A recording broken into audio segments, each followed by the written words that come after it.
BYU Baylor tonight. The prodigal son returns, but is it open arms for Rob Wright?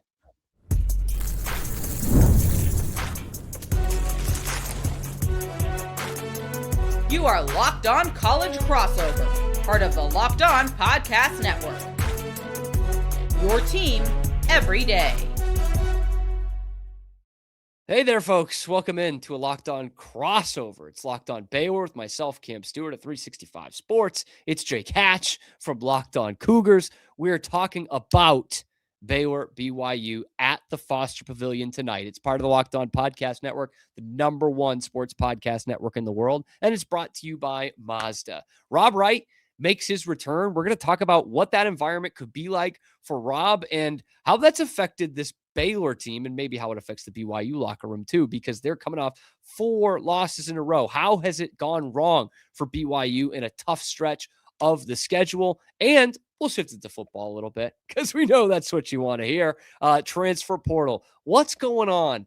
Both of these schools have a weird portal window going. So all that and more coming up on this Locked On College Crossover. Jake Hatch, how's it going, my man? Oh, I'm doing great, Cam. It's good to be with you. And it's been a minute. We've kind of been waiting for this game between BYU and Baylor. And you mentioned the fact that the prodigal son returns to Foster Pavilion there with Rob Wright returning. I'm very curious to see what the reception is for this young man, because I think originally it was going to be a fairly frosty one, but considering both these programs a little bit down right now, I do wonder ultimately what the reaction is when he shows up. Yeah, I don't know how much better it makes it. The fact that Baylor stinks, that might kind of amp it up a little bit. By the way, the people that are listening to this, Jake, that work with us are going to love that I committed a cardinal sin of Locked On Podcast Network right off the top. Like you're directly off the top. Zach's going to be down your throat real quick. We know. He's going to hate this. And you know he's watching it. You know he's paying attention. But going back to Rob Wright coming back, look, I don't think this is not like when Baker Mayfield goes back to Texas Tech, right? Like that. And that's not really a huge shade on Tech, but like they can get after it. They can get a little nastier at Tech and LSU or wherever. That's not Baylor, or that's not either of these two schools, right? Yeah. So it's not going to be the nastiest thing you see, but I do think it's going to be potentially hostile.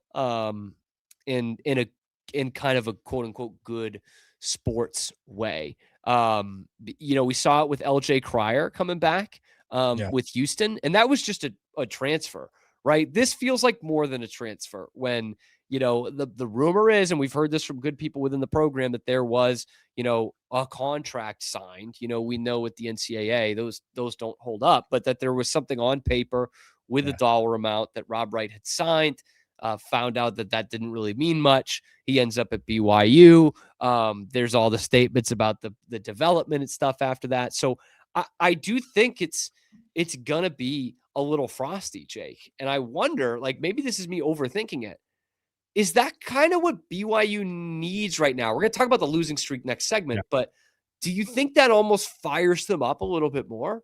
I think it would. I think especially for a guy like Rob Wright. Now, we asked him post-game after the Houston loss on Saturday night. I was in the post-game press conference, and he deflected all. He said, it's no big deal. It's no different than any other game. And I was like, yeah, right. Sorry. I don't believe you for a second, Rob.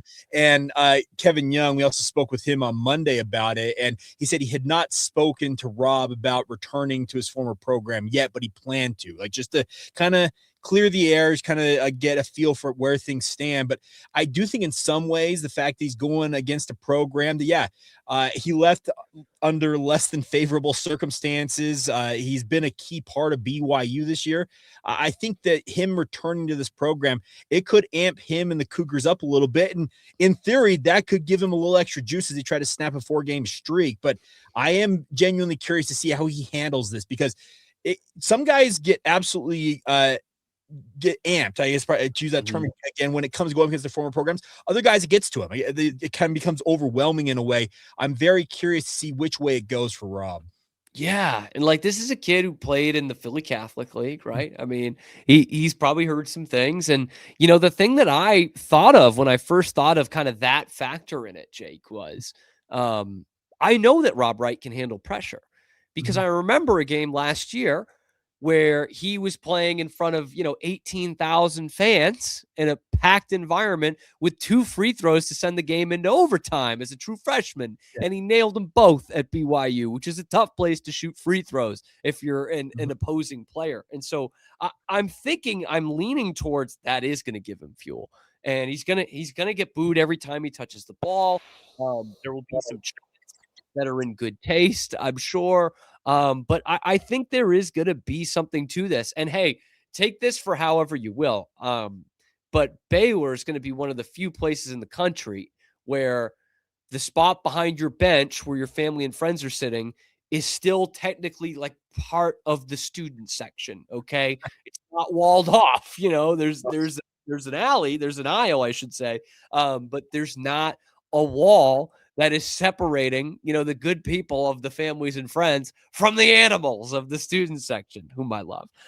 So that does bring kind of an interesting wrinkle into this of like you and your family, because I think honestly, Baylor fans are more mad at Rob Wright II than they are at Rob Wright III. That brings an interesting wrinkle into this thing. Well, sure. And to your point is that this has been a rivalry, if you want to call it that, between two religiously minded institutions that's been fairly cordial since BYU joined the Big 12 conference. But this adds another layer to it. And it's the fact that in Baylor's fans' minds, BYU plucked a guy right off their roster. You mentioned the fact that Rob had one of his breakout games, maybe one of his finest games as a Baylor Bear at BYU. And trust me, there's a number of guys on BYU's roster this year that had good games against BYU that the Cougars turned around when the portal opened up and went and plucked those guys out of the portal. So I do think that it is going to add an extra element to this game. And I'm looking forward to seeing how the fans ultimately respond, how he, speaking of Rob, he responds, but also how his teammates at BYU respond. I know that guys like Richie Saunders, that he's played in so many college basketball games in so many environments. He's not going to be intimidated by this, but how does a guy like AJ DeBonsa respond to this? AJ's been fairly inflappable, it feels like, but knowing that this is a game that one of his guys, maybe the chief guy that's been kind of his running mate, and Rob Wright is the target of Baylor fans' ire, I do find it interesting to see how the rest of the BYU roster responds and how they handle all of it. And by the way, like, one of the people who's like really mad about this whole situation and has kind of not let go of it is Scott Drew. Yeah. Scott Drew, I have heard from people who have been around Baylor this year that Scott Drew will make it clear to people who ask how much of a lurch Rob Wright left them in. And that is very much not Scott Drew's character. I know this year that a lot of people are trying to say that Scott Drew is this televangelist. He's not, trust me. But that is very not Scott Drew behavior to be like, yeah, this guy kind of screwed us over. And so not that he's going to use that as a motivating tactic or anything, but I think that is a part of this. No, it is. And where Baylor's gone this year. Correct. Exactly. Because Baylor's not been what they typically have been under Scott Drew. It's like one of the really down seasons he's had during his run in Waco. And the funny thing will be for BYU fans, I don't think Baylor fans are immune to having observed this. BYU's been dealing with some anti-LDS chants, the profane chants directed at BYU.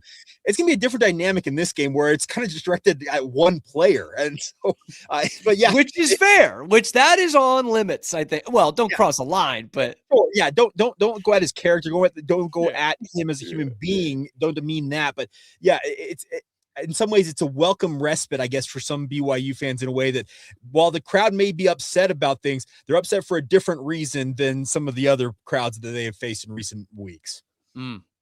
It's going to be an intense atmosphere at the Foster Pavilion. And that might be the thing that BYU needs, a hostile road environment, because they're coming off 4 losses in a row.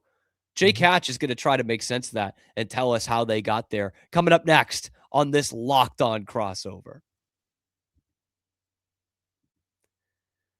But first, today's episode is brought to you by our good friends over at Mazda. You know them, you love them. They've been with the #1 sports podcast network in the world for quite a bit now. But today we're looking at who is moving the game forward. There's more to the score. These are the people that are pushing the game. They remind us of what it really takes to raise the bar. And I'm talking about Cam Carr once again this week. The Bears almost pulled off the upset against Iowa State, and Cam Carr was a huge reason why. He was the leading scorer in the game with 24 points, hit some of those high-arching threes, kept them within striking distance basically the entire game, and has played himself into being a first-round pick in the NBA draft. So he is the one that's dialing in every detail, giving it that extra fire, that grit, that never quit, just like Mazda does. They put the same passion into every model. Highlights make the reel, but what it takes to get there is what makes it count. There's more to a Mazda because there's more to you. Today's episode is also brought to you by our friends over at Wayfair. You know them, right? Every style, every home. The people love when I sing the Wayfair little jingle when we do these ad reads. But Wayfair, man, it's time to get into it. The new year is here. It is the perfect time to reset your routine, refresh your space after the Super Bowl party.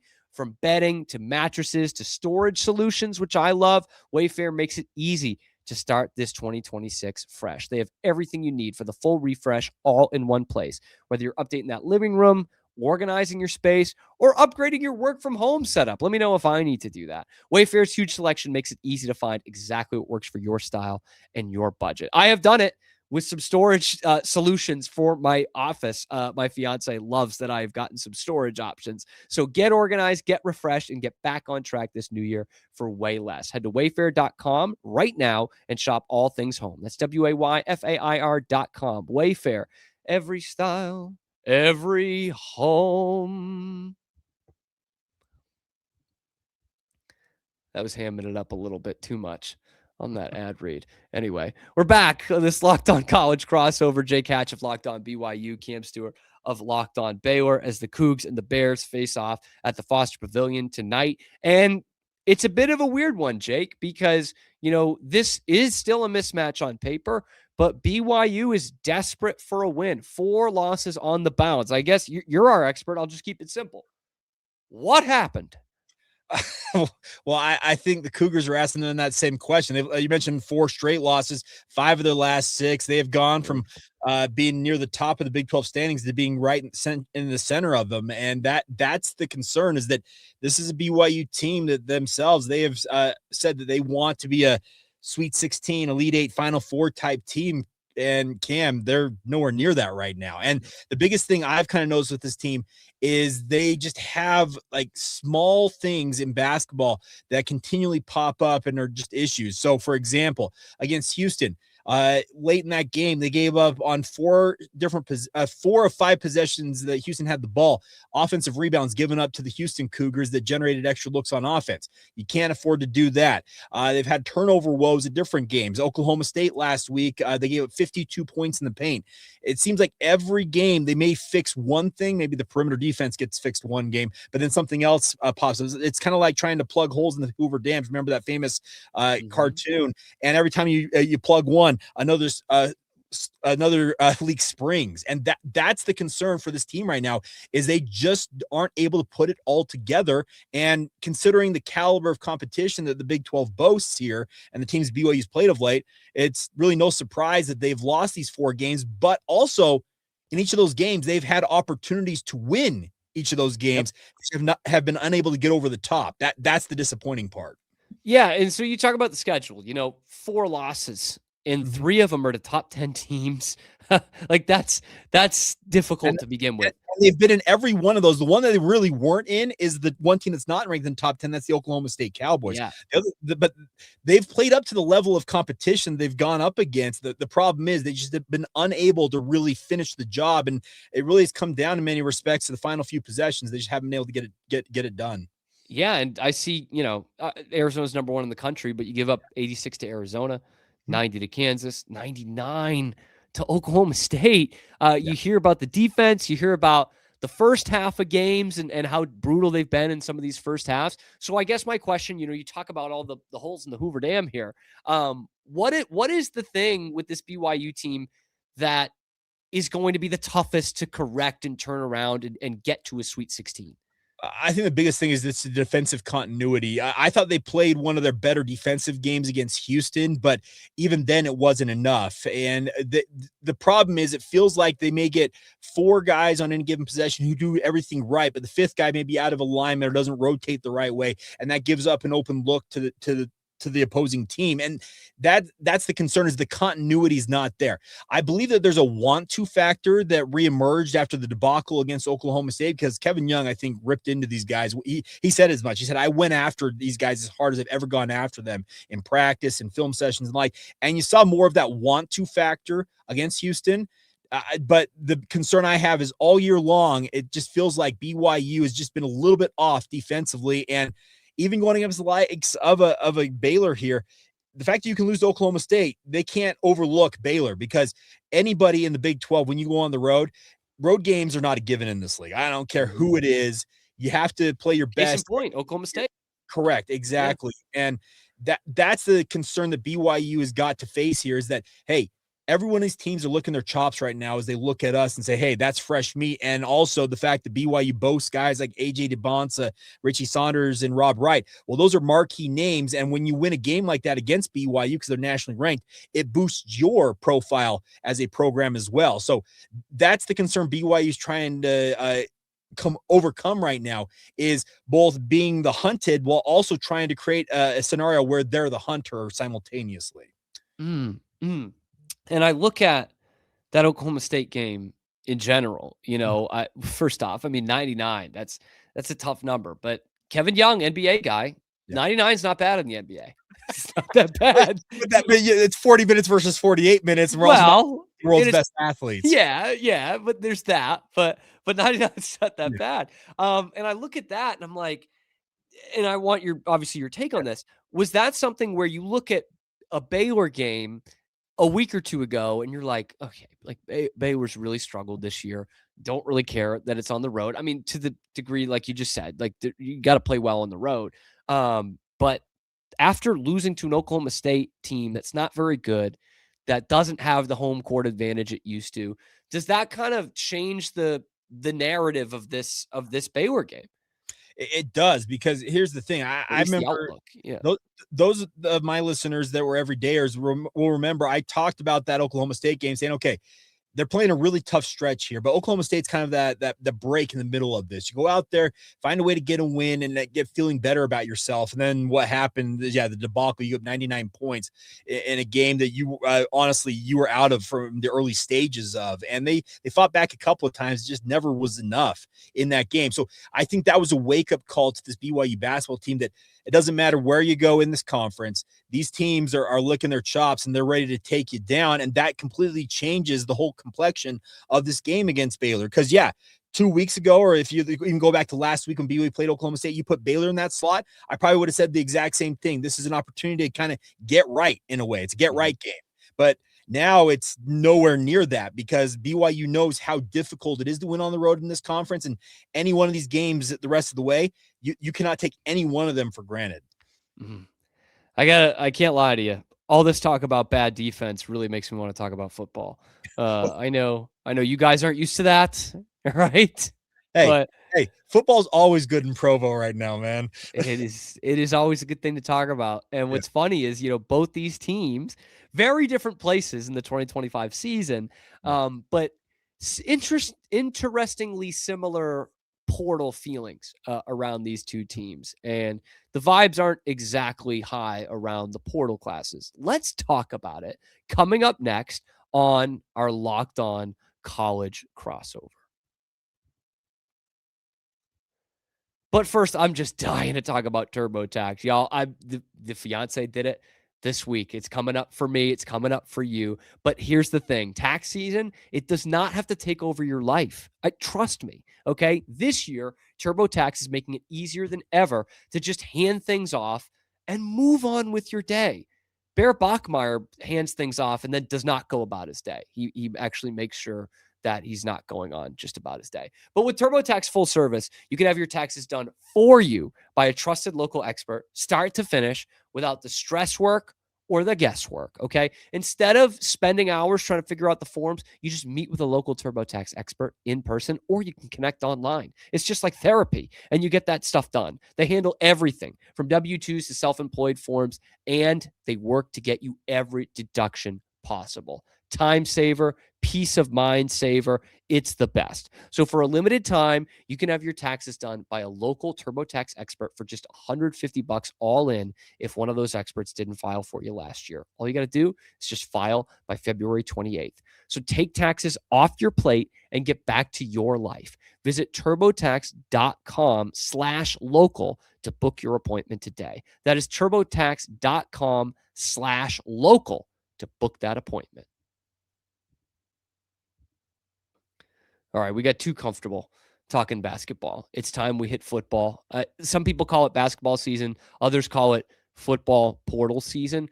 Jake is coming off a year where BYU, quite frankly, was railroaded to not get into the playoff. I have long held that on this show. It's not just because you're here and I like to impress you, but rather that was a held belief here in the Big 12. Back-to-back 11-win seasons. But it's kind of felt like a weird portal window for the Cougars. Why? Because they only brought in 9 players, and that's kind of been the weird thing is that in this day and age of the portal, that's just an extremely small class. But I've talked with guys like Spencer McLaughlin from Locked On College Football. I've talked with our good friend Drake Toll about this, and the thing is, on paper, it may look like an abnormal thing for BYU to have brought in that few of players, but Cam, really, the thing BYU is banking on is continuity because they bring back everybody that had eligibility left of their starting lineup from last season. They're all back. They checked every single box. You can go down that list, and I'd be hard-pressed to find another Power 4, let alone a G6 program that did what BYU did, and that lent itself to the fact that you probably spent more of your money when it comes to NIL and the transfer portal, revenue share, et cetera, on retaining your roster versus going out and finding people. But yeah, it's an abnormally small class, but I think I'll use this. It was more quality versus quantity for BYU. Love that. I love that. But you're right. Like even today, and even the spot that BYU's in, it feels like a low number. Yeah. And quite frankly, the resources that BYU has, it feels like kind of a low number. I know it's not, no one is apples to apples to Tech in this conference. It's handled a little differently, but it does feel odd. But when you can keep guys from an 11-win team, I think that is a good idea. So the thing I want to lob back your way is, okay, Dave Aranda seems to have 9 lives. That's just my perception up here in Utah, watching what's happening in Waco. And he just continues just to find a way to stick around. And he's who like knows? A Twinkie after a nuclear reaction, man. Okay, that's good.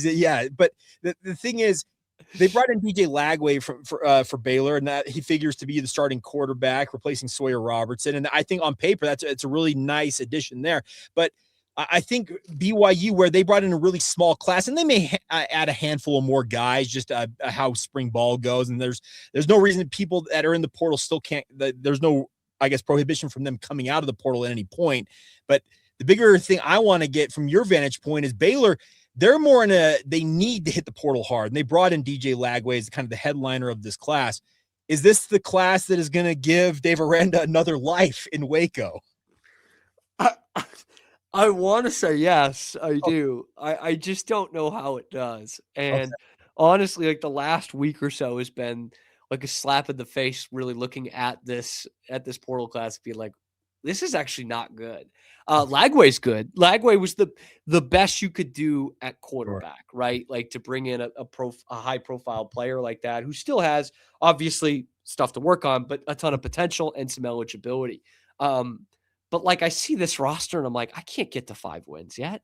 Like I can't venture that far to 5 wins. I mean, they needed a quarterback. They did. I didn't know if they were going to go depth guy and start one of their young players, a guy who had played, a lot of college football. Like JC French was one of the guys they looked at from Georgia Southern. Like that's a guy who started a lot of games. They ended up going for big fish in DJ Lagway. And I do think it's hurt the rest of their roster, I think, financially. Like this is a team that did need a quarterback, but they desperately needed an offensive and defensive line. They needed somebody who could protect a passer and guys who could get after a passer. Because I don't know if you remember this, Jake, but They had a good quarterback last year. Quarterback was not the issue. Sawyer Robertson's awesome. Like he was fantastic. Statistically, he's one of the best quarterbacks Baylor's ever had, like a top 10 quarterback they've ever had. And that got you to 5 wins. Okay. They needed a lot of other help. And granted, they did need help kind of across the board because they lost a bunch of guys. But I see, okay, you got 2 tackles. Neither one of them was like a nailed on starter at a good program. You had one that was a starter at a bad program and one who wasn't really starting at another bad program. So I'm not seeing that they got all that much better where they needed to get better. And this was Dave Aranda after the last game, that end of the year press conference was talking about lines. We got to build from the inside out. We got to build from the trenches out. And they didn't do it. They brought in, I think, a promising pass rusher from Kansas State with Joe Klanderman coming in as the DC, but I don't think they did it, man. So, okay, so that's kind of the point I've been kind of looking at from BYU's perspective. They went up against Texas Tech twice last year in the regular season and in the Big 12 title game. And both times Texas Tech dominated offensive and defensive line wise. They just absolutely mauled BYU. And there was really nothing else BYU could do because frankly, they just couldn't hold up against the relentless pass rush. And I have said it myself that BYU, I think, looked across the field at what Joey McGuire and the Red Raiders have and said, you know what, we need to get that. I think Texas Tech showed that to the rest of the Big 12 conference. Baylor needs that. Every team in this conference needs that. It's much easier said than done. And BYU, they have an interesting dynamic here, how they're going about it here, Cam, is they added 3 offensive linemen because I think they understand that, hey, we needed to bolster that unit maybe by bringing some portal guys in. And I think all 3 guys they brought in on that offensive line, I think they have chances to be part of the 2 deep, if not start for BYU. But on the flip side, they didn't bring in a single defensive lineman. They're betting on continuity, young talent on the D line, and just in terms of development and growing another year in the system to be the answer for them. And I am genuinely curious to see, okay, BYU did portal on the offensive line, bet on continuity on the defensive line, which philosophy bears out here. But that will be interesting to see from Baylor's perspective, because to your point, they bring in a high-profile quarterback, but if you can't protect that quarterback, and BYU can tell you all about it with Bear Bachmeier, there's nothing you can do about it. You're going to be hamstrung against the likes of a Texas Tech. The Patriots, actually. Trust me. I use that analogy on my show. The Seattle Seahawks defensive line owned that game against New England. And it made the runner-up to the MVP look like that. Like that. And he didn't play that well either, but still, he was under duress the whole night. If I may, I'm not going to talk about the Super Bowl anymore. But looking at that, I mean, this could be coughing baby versus coughing baby in terms of the defensive line versus Baylor's offensive line when that game comes around. But I wish, it's kind of a luxury to test out the continuity theory. It's kind of a luxury, Jake. I'll say that. And that's it. Yeah, BYU's been pretty lucky. Let's be honest. They've put together a 23-4 record over the past 2 years. They've been on the doorstep of the college football playoff for 2 years running. And you're right. I think a lot of people think they got railroaded when it came to the playoff this past year. The hope is that they can break through this year, and that's going to require them to be able to play with the best teams in the conference. Now, BYU does avoid Texas Tech in the regular season this year, and we'll see if that helps or hurts them. But I think that they have seen what Tech has built and said, you know what, that's the archetype of what we need to chase. And I think every other top program in college football, you look at the Indianas, the Ohio States, you move down the list to the Alabamas, what they have is they got elite trench play. And I think Baylor and BYU can both look at that and say, yeah, we need more of that ourselves.